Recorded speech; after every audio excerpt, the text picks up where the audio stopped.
Hey, you guys, hope you're well. I just wanted to take this opportunity and let you know about our amazing new business scalability scorecard. So have you ever wondered if you're an entrepreneur, you're a business owner, and you want to grow and scale the business, but not sure how, and you're looking for some advice and you're looking for some strategies about how you could effectively grow and scale your business? Well, this is your opportunity. We have actually created an amazing business scalability scorecard. It'll take you around 7 to 8 minutes. And at the end of that, it will actually create a report of all of the things that you're doing particularly well in and the things that you need to make improvements to your business. And it's a great tool and a great asset for your business. To get free access to that, go to bit.ly/business-scalability-scorecard. Go there, go now. Take care, see you soon. This is the Game Changers Experience. Deep dive conversations with leading business disruptors, Olympic athletes, celebrities, entrepreneurs, and influencers from around the world. This show will teach you insights about the winning principles in mindset, productivity, marketing, branding, entrepreneurship, business strategy, and more. Hosted by Productivity Authority, business strategist, former elite athlete, author, and public speaker, Adam Strong. Hello, everybody. So, interestingly enough, you'll be able to see that I am in a different place this time around. Yes, I have left the paradise and I am here back in Scandinavia. As you can see, it isn't so blue skies. But anyway, that's a whole new ballgame. We are not here to talk about the weather. We're here to talk about many different things, right? We're here to talk about breakthroughs. We're here to talk about getting access to some great speakers. We're here to talk about how we can take you to the next level, essentially. So really excited about tonight. And I don't know about you guys, but I've been working on something really, really juicy, right? My friend Jamie Sarah, she likes to use the word juicy, and it's kind of catching on a little bit. Anyway, I'm working on something really, really big, and all will be revealed in the next 10 to 14 days, I reckon. Super exciting. Like, no one really knows anything about this project that I've been working on. Like, I've been keeping it really silent, but it will all be revealed in the next 10 to 14 days. But honestly, it will blow you out of the water, literally blow you out of the water. So before we get started, if you are listening to me live or whatever it might be, do me a favor, give me a like, share, or comment on the comment section below. You can do that by doing that by clicking here. If you're listening to us on StreamYard, accept the T's and C's, which is above my head. And then we know who you are, right? Because otherwise it'll come up YouTube user, Facebook user, LinkedIn user, and all the other users, and I won't know who you are. So listen, guys, it'd be great to have some comments, some likes, share, comments. So share some love, make some comments.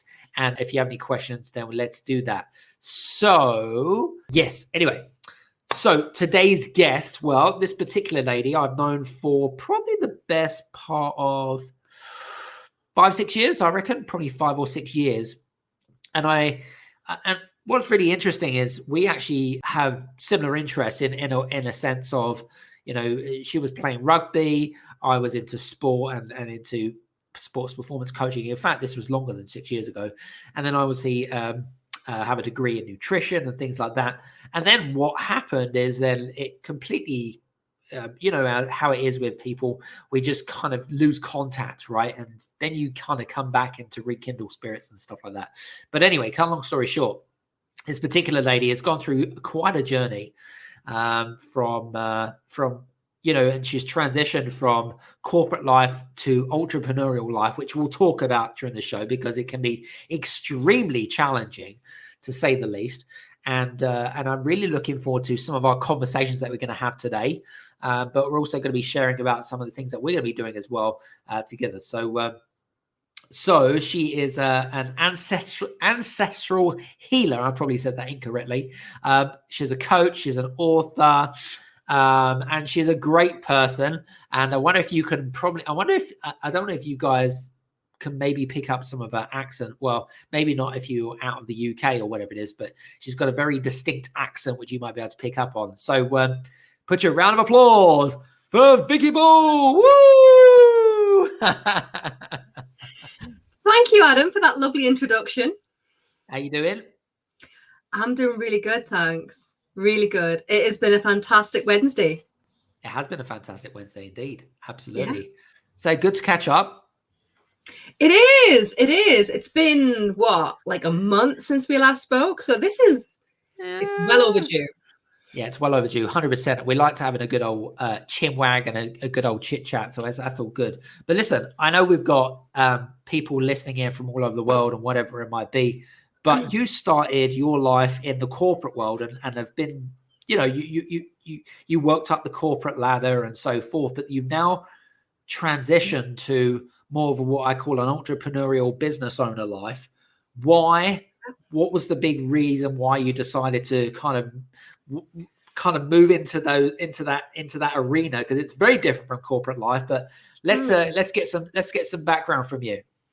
Okay, so well, we've known each other a long time, very long time. But my journey to exiting corporate starts before it even really began, if I'm being completely honest. Interesting. So yeah, so I come from quite a poor part in Newcastle. And everything in Newcastle was always about how much money you make, and you got to make sure that your family's looked after. And when I finished university, I came down. So I went to University of Manchester, came down to Reading, started working for the telecoms companies, and I was doing really well. And I was doing so well that I very quickly got promoted through the ranks. In 2011, I split from my long-term partner, and I kind of realized that all I ever had was work. And that's when I made a mental note that I was going to flip it in my head so that work would become something that I did to fund the things that I enjoyed in life, and it wasn't going to become the be all and end all. And then that started to make a shift. So I started to be very selective with the companies that I worked for. I always wanted to make a difference. And the real sort of kick that started me on this journey and this process was having my little man in 2018. Now, I was the primary earner in the family. I was, the agreement that I had with my husband when I met him was I'll bring home the bacon and you feed it to the kids. That was the agreement. And, I held this little newborn baby in my arms, and I found it so difficult to be apart from him. I forgot how to cook.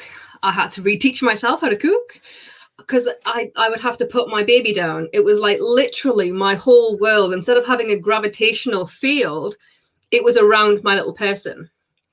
And in that moment, I knew that, being out on the road and being a traveling sales rep wasn't going to work for me. And I gave it I came back from maternity leave. I gave it some time at the company where I was. I got offered redundancy. I took it because it wasn't right. I tried software to try something different, and that wasn't right either. I gave that 12 months, and it was hand on heart. It was quite possibly one of the worst mistakes I've ever made because it was something that I tried to keep in corporate when I knew what I really wanted to do was to live an entrepreneurial life that I could flex time around my family. Love it. Yeah. Very interesting. Very interesting. So, I mean, it's quite common though, isn't it, Vicky? I mean, especially in sort of what I call the Western world, even in the UK and whatever it is, and it's the same for me, right? We all get conditioned. Our mindsets get conditioned to think that if I'm going to live a successful, happy and fulfilling life, I have to take this particular path. Does that make sense? Yeah. And it's conditioned in us at a very early age. Yeah. And in my sort of realization of this kind of led me down the path of what I do now for work. So it starts from when we send our kids to nursery. Our kids don't go to nursery to have fun and to play. They go to preschool. They educate their kids about what school is, how to hang your coat up, how to put your shoes on. And, it's so that the teachers at school don't have to do that with everybody. It's just the kids that didn't go to nursery. True. We teach the kids to learn things for tests.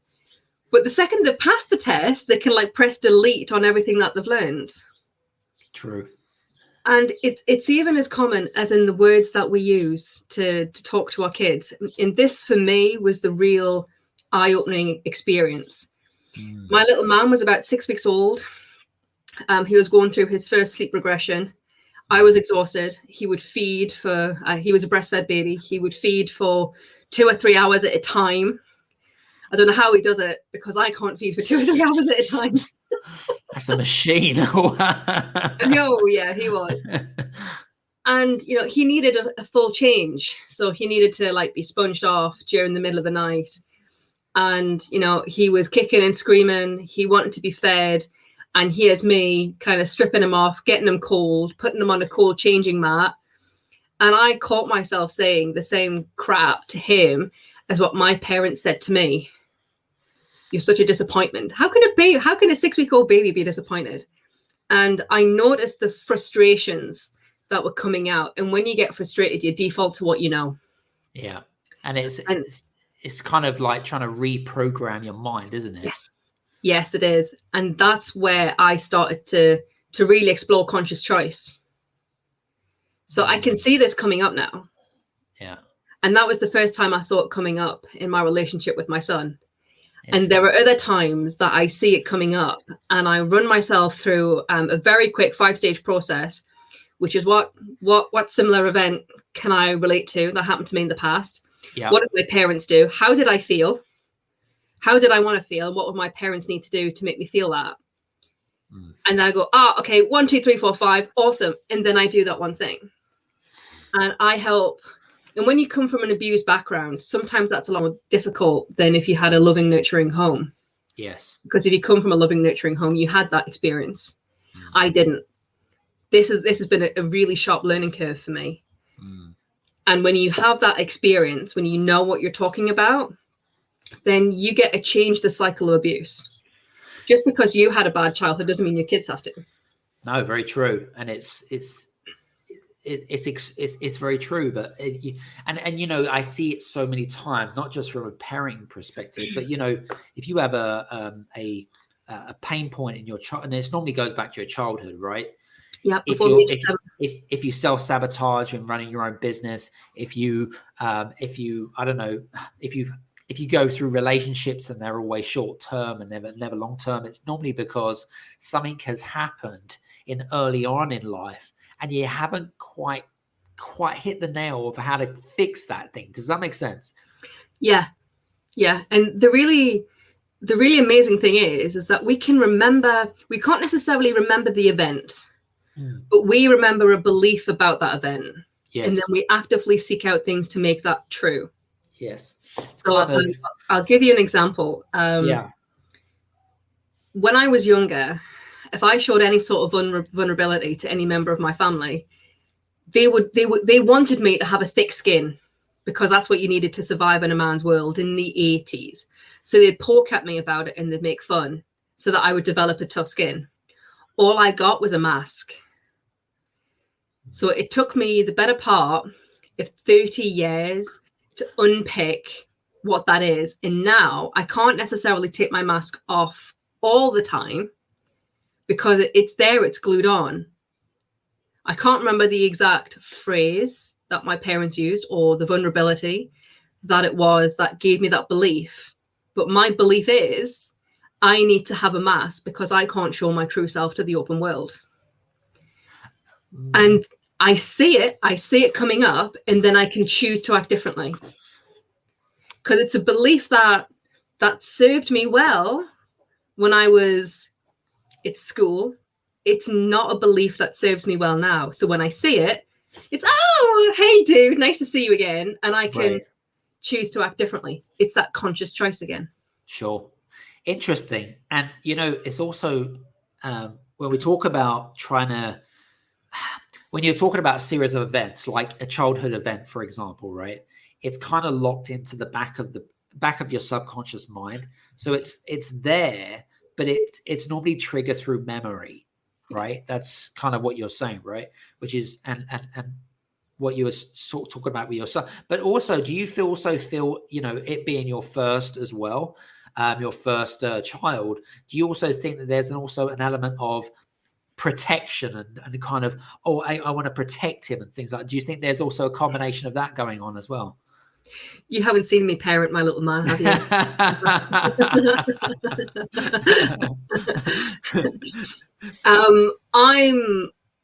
I firmly believe that my role as a parent, my role as mum to George, my little man, is to help him pick himself up when he makes mistakes. Sure. So he plays on climbing frames with 10-year-old boys because he knows how to climb up them. And when he falls and he gets winded, he comes to me for reassurance. He picks himself up, dusts himself off, comes to me for reassurance, and then it's right. So what are you going on next? There is protection in what I do, but it's not the cotton wool and bubble wrap, right? That a lot of people think of as protection. Yeah. And it's interesting because you do get parents, and you know what? It's interesting because as you know, I'm a parent of 4, and there's no right or wrong when it comes to being the perfect parent, because I don't believe in that. I believe that you have to do what you feel is right for your kid. 100%. And there's no, there's no grandparent, there's no friend, stranger, or whatever it is that says, well, maybe you should think, no, it's, that's just the way I do, you know what I mean? So, I don't think there is an actual book of parenting that says you must do it this way, because it's not really true. Every kid is different. Exactly. Every kid is different. And as a parent, you give your kid what they need. Yeah, and absolutely. Every children are going to have different experiences to you. So I was born in the 80s into a very different world. My son was born in 1918. No, he wasn't. 2018. Very different. And when he's 20, the world is going to be a hugely different place. So how do I prepare him for when he's an adult, when, there's going to be, nearly 50 years between us? Exactly. How do you do that? Well, you teach him the stuff that's going to help him to make his own choices. You teach him critical thinking, being able to pick himself up. You teach your children the stuff that not only you believe, but it's going to support him in their development. True. Very true. Anyway, enough about parenting. I want to talk about some of the struggles that you went through some struggles making those that transition from corporate life to entrepreneur. And I know that because we've spoken about it, and you've kind of been like, oh, should I do this or shall I do that? And it's kind of this, this indecisiveness of uncertainty. And I think that, what is your take on people? What is your take and your experience from your perspective? What are the struggles did you endure to try to make that transition as smooth as possible? Well, I had the advantage that I'm financially independent. So there wasn't a looming mortgage over my head. That's good. And we could live off my husband's salary. So there wasn't an immediate desire to earn money today. Sure. So it allowed me an element of wiggle room, which a lot of other entrepreneurs don't necessarily have. And during my life in corporate, I was a new business sales person. So I was very used to being able to go, oh, I can do that thing, put my hand on a set of collateral, know what I'm talking about, draft a proposal, run it through a product guy's hands and go, yeah, that's fine, and get it out the door. I didn't have when I started all of the services that I did productized. Yeah. It was conceptual. It was individual basis, because every single person that I work with is unique. I have a list of skills that I take them through, a list of examples, a list of workshops. But what I would do with you, Adam, would be completely different to what I'm doing with another client of mine, say an 18-year-old girl, completely different. Yeah. So then how do you then put your hand on something and wheel out a product? You can't. And then there's that element of hesitation and procrastination then started to set in, which was how do I know I'm doing something right? How do I know? And what's right for your business? Because you've been going, you've been an entrepreneur since you were a kid. Your experience of entrepreneurship is completely different to mine. So even if I was to start in the same place as you did, Adam, you know, it wouldn't work for me as a person. So then you're thinking, well, how do I take the best of both worlds? And the answer is you speak to people. True. You just pick up the phone, you speak to people. I talk a lot about poop, the power of other people's perspective. Love it. Which is I think you should do it this way, which is, you know, someone's giving you their impression of your situation and where you would navigate to off the back of that. Well, that's only when you talk to somebody, you use selective wording to either build yourself up or make yourself the victim, because you either want sympathy or you want to share in your success. Yep. Well, when you're looking for advice, you're always going to make yourself look the victim. You're always going to use certain language. And if you're always just doing what everyone else thinks you should do, you miss out on listening to what you feel is right for your business. And you then become little mini copies of everyone else's business. And then in 6 months' time, you go, oh my God, I've been doing this for 6 months. It's still not working. Well, you're trying to be Adam Strong. You're trying to be all these other people. It's just not going to work. So listen to everyone's advice and then do what you think is best. Yep. Very good. Awesome. So talk to us a little bit about, I mean, you've moved into kind of a form of healing and coaching and stuff like that through personal experience, and, you know, you've got an abundance of skill set as well. Tell us a little bit about some of the problems that you're solving for some of your clients, and, you know, who are your clients essentially? Wow. My clients tend to fit into a couple of categories. Okay. So the first category that I work with are parents who see themselves becoming their parents. And I'm working with, I'll talk about two ladies. Their kids are grown, and their kids always say to her, oh my God, Mom, could you just not be perfect? You have these unbelievable standards. And her mom had those standards. She was the oldest of 4. And if there was a to-do list of 5 things or 10 things, and if she did 9 of them, everything would always be about the one thing that she didn't do. Well, that's what she's doing with her kids.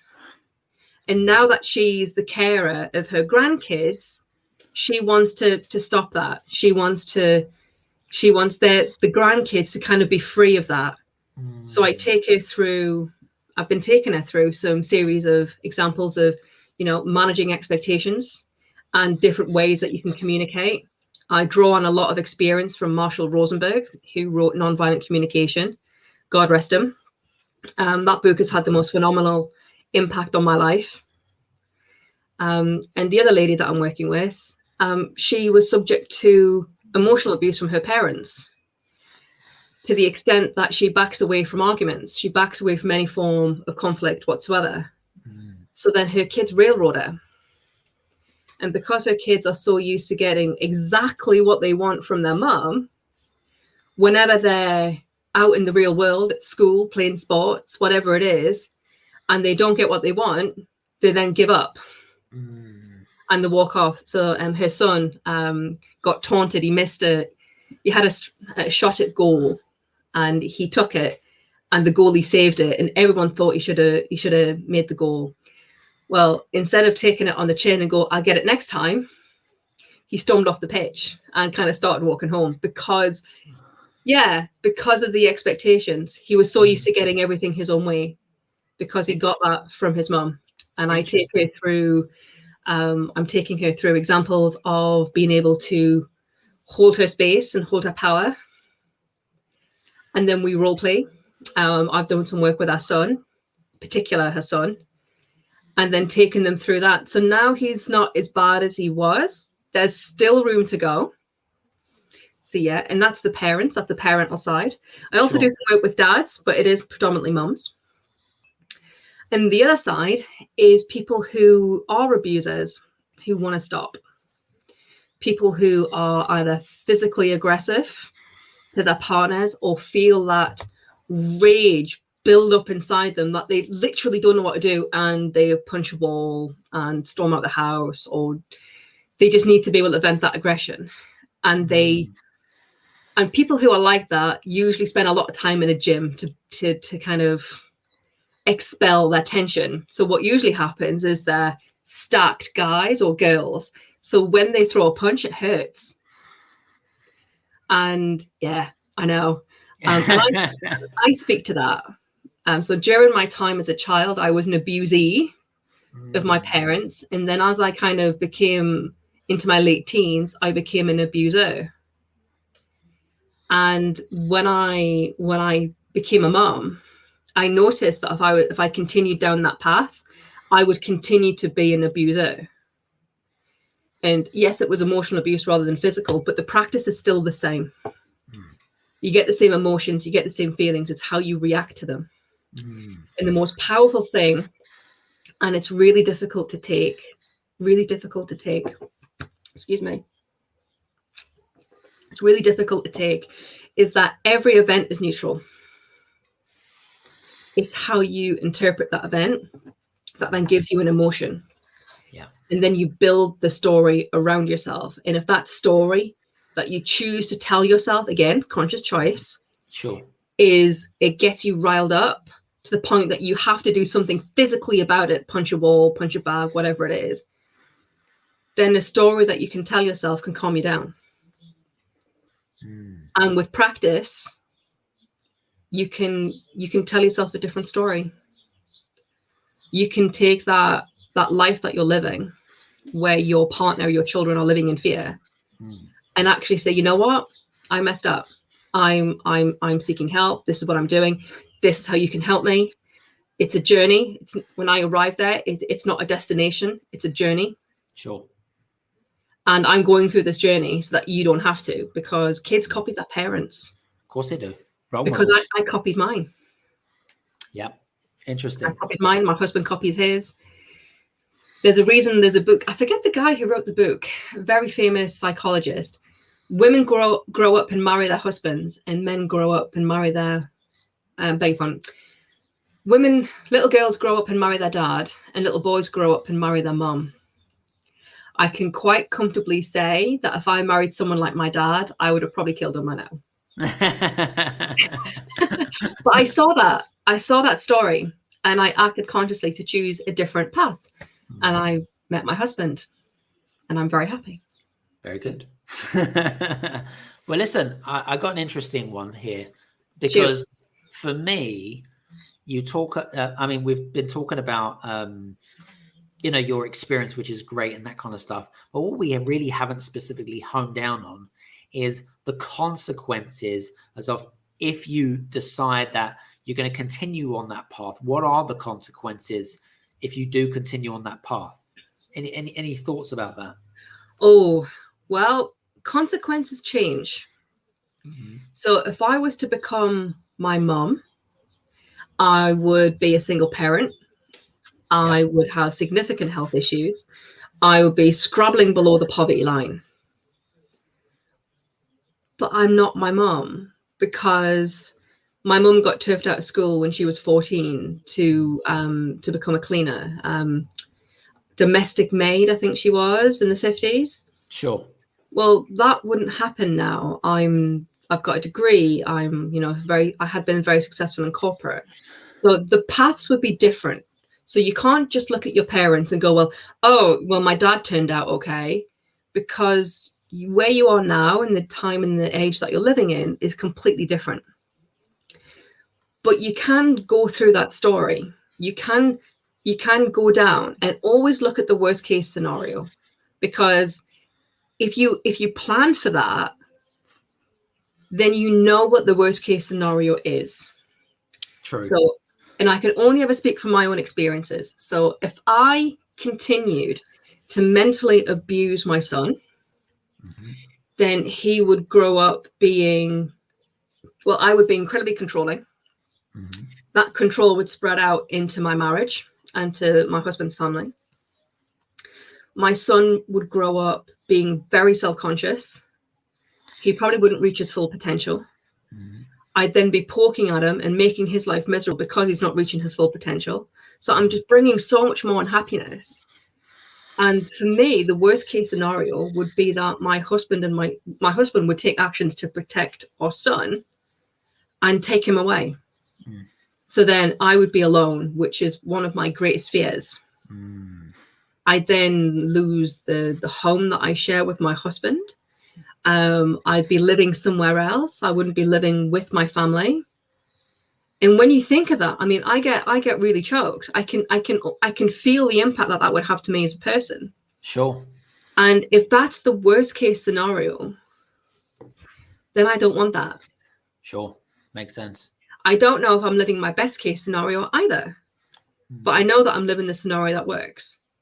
So anyone who's looking at a situation in their life and they're thinking, oh God, I'm always going for the same kind of partner. I'll never, ever change.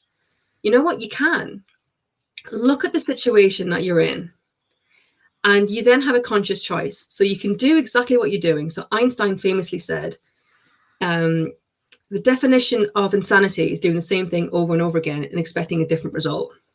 If the results that you're getting aren't working for you, then you need to do a different action. So look at the kind of people that you're attracting. Are they 6'5" rugby players? Are they, IT technicians? And then look one step below. What kind of attributes do they have? Are those attributes things that you like? So for me, because again, only ever speak of my own experience, I had a very successful job. I was earning, 6 digits when I was in my late 20s. Not a lot of people can say that. And quite crazily, a lot of men were intimidated by how much money I earned.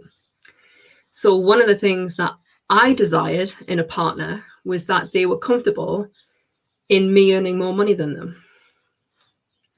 They were comfortable with strong women in their life. They were comfortable with a woman taking the lead on occasion. And I wrote down an attribute list for my husband. And it was, I went to town because I wanted to make sure that I had everything. I had 4 sides of A4 paper. Now, people can listen to me and think, oh my God, she's crazy. All right, who does that? So, well, if you're writing a shopping list to go down to your supermarket to pick up all your bits, you want everything that you want on that shopping list. Otherwise, you're going to have to go back and make a different trip. Of course. Now, it took me 4 months to get that attribute list. So it's not something that you can pen overnight with a glass of wine. And I started reading that attribute list in January, the 1st of January, 2015. I started reading that attribute list. And when I met my husband, 30 days later, I was like, oh, so his dad was, quite comfortable being a stay-at-home parent, but it was only because he earned an extra £500 a year that he didn't. Oh, that's interesting. That's interesting. That takes off 2 attribute lists, 2 attributes on my list. And I was joking about this with a girlfriend, and I'll joke about it with you now, Adam. There was one attribute on my list for Martin that was a partial compliant, and that was Dwayne Johnson's body. But as my girlfriends point out, he does have Dwayne's hairline. So that's a partial.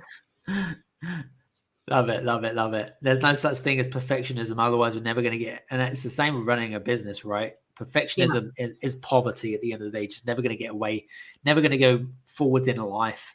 You got to, do you believe in that, in compromise? I believe in balance. Balance, yeah. Okay. I believe in balance. So from a sales perspective, you'll have this like utopia in your head of what you're selling. Right. And what the client is prepared to move on. And then you'll negotiate on some of the elements that you're not fussed about. But there are non-negotiables in there. And whilst things are never really a compromise, if I do this, will you do that? Is that a compromise, or is it negotiation? Is it an agreement? Is it a balance? So I don't like the word compromise. I think it has negative overtones. For me, I use the word balance. It's interesting. A lot of people will see compromise as, well, it might be good for one person, but it might be bad for the other type of thing. Do you know what I mean? So could be, it's an interesting, I just like to kind of have an open discussion about that. That's kind of interesting. Anyway, I'm conscious of time, but I wanted to sort of ask you, what are you working on right now? What is it that you, what is it that you're working on this year? I know that we're doing some stuff together, which we'll share in a second. What are you personally working on? I've got two big events coming up in July that are shortly going to be hitting the open market. So this is hot off the press. There isn't even a website live yet. Wow. Yeah, I know. And they're two sides of the same coin. So the event on the 2nd of July, which is a free event, it's free to register, is called The Healed Parent: How to Raise Confident Kids and Create Loving Family Bonds While You Break Through Your Past. This is an event designed for parents who had iffy childhoods. So it's anything that you would want to change about your childhood. And so that you can get advice from 10 like industry inspirational experts from around the world. I've got some of the very best people, and they're going to be interviewed by me throughout the day. And they're going to be sharing tips on anger management, how you can create a loving family household, manage other people's aggression and violence, and communicate more effectively as a family so that you don't have any conflict at home, or you reduce the volume of conflict at home, which for me would have been life-saving in the 80s. The second event, which is the week later, which is the 9th of July, is called Raising Superstars. And that's for parents, again, who have children that have different life experiences to them. Maybe they've got fetal alcohol syndrome. Maybe they've got ADD, ADHD, somewhere on the spectrum, maybe. Or it could quite simply be that they're very emotional children who feel the pressure of the world, and parents don't really know how to help them and support them. Yeah. Or maybe they're somewhere on the LBGT plus. And as a heterosexual couple, you don't know how to help them and to guide them, but you want to know who to speak to and where to go to find that information. Right. So I've got a mini half day. So I say half day, it's about 6 hours worth of planning at the moment. And I've got industry experts, predominantly from the UK, well, predominantly from Europe, actually. But I do have a couple of Americans shipping in as well for that event. And again, that's going to be free to register. In my desire to serve, my events are free. There is a VIP upgrade, which is an option. And I just want to try and, sorry? And I suppose, and I suppose if people are interested in sort of taking up the offer, I suppose they can connect with you on social media, LinkedIn and stuff, right?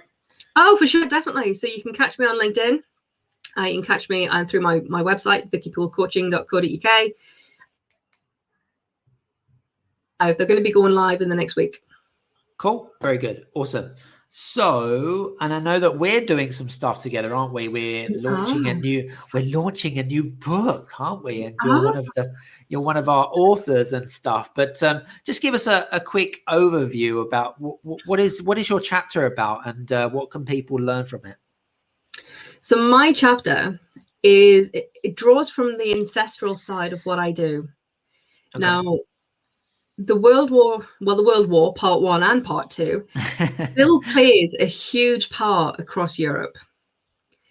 And just because I'm third generation from, second generation from the Second World War, it's still having an impact on my life, which means it's still going to show up in the world today. Sure. And when you can see what's coming up, and when you can see what's happening in front of you and understand why it's happened, because 100 years ago, World War I was going on, we were still recovering from the World War I, we were going into a depression. 130 years ago, we wouldn't have had the same difficulties. Our upbringing would have been different, not only from a technological perspective, but in how we actually brought up our kids was different. We bring up our children now to fight and to be more resilient. And when you trace that back to certain world events, you can see the impact that it has.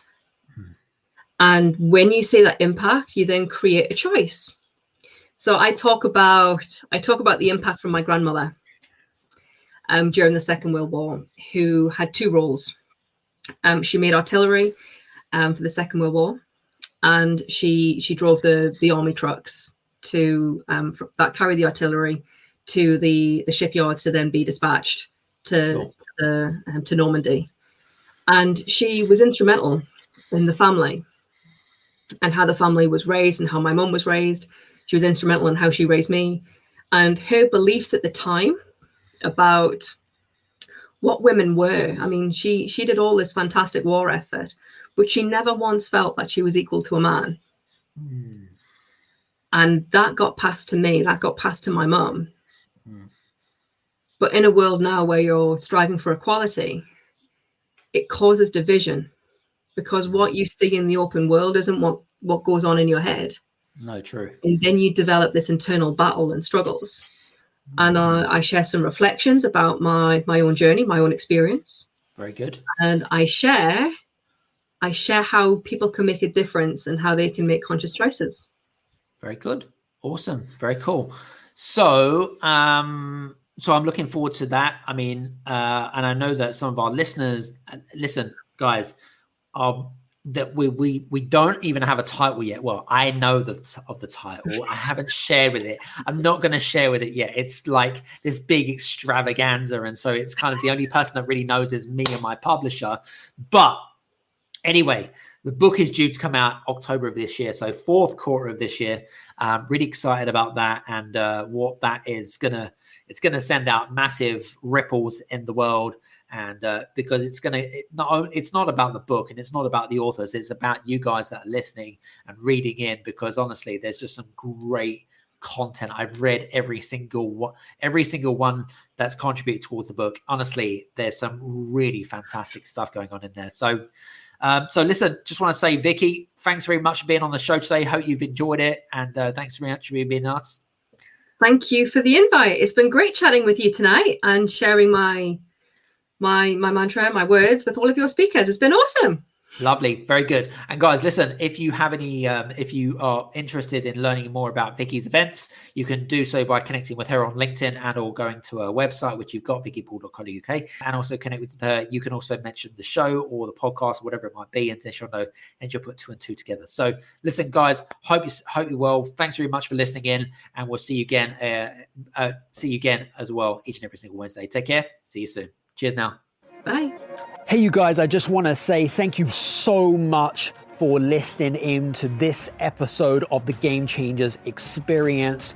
I hope that you got some amazing value, some great insights, and golden nuggets that you can implement into your business straight away. I would really, really appreciate it if you could leave a 5-star review on the button below. Have a fantastic day, and we'll see you on the next episode. Take care.